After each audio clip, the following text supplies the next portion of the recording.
একবার এক রাজার বিরুদ্ধে স্লোগান তুলিছে, এই রাজার শাসন মানি না, মানব না। তো মন্ত্রীদের ডেকে বলছে কি করা যায়। বলছে রাজামশাই, একজন টাকটাইকু আর কি, সে বলছে আমি তো বুদ্ধি করতে করতে চুলগুলো শেষ, তো একটা বুদ্ধি দিই, সেই বুদ্ধিটা কাজে লাগাতে হবে। কি? তা বলছে যে ওই যারা বিরোধিতা করতেছে ওদের 2-3 হাজার লোক অ্যারেস্ট করতে হবে, সাথে 100 ছাগল অ্যারেস্ট করতে হবে। কি করতে হবে? 100 ছাগল অ্যারেস্ট করতে হবে।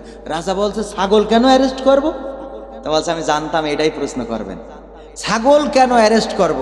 এই নিয়ে আমাদের মিডিয়া মাধ্যম, গণমাধ্যম, তারপরে এই যে টিভি মাধ্যম, তারপরে আমাদের পেপার পত্রিকা, সাংবাদিক মামবাদিক যা আছে, ওরা সব ওই ছাগলের পিছনে পড়ে থাকবে যে ছাগল কেন গ্রেপ্তার করা হলো। এর মধ্যে যে বিরোধী দল কইসে দিছি ওটা টের পাবে না, কথা কয় না। বোঝা গেছে?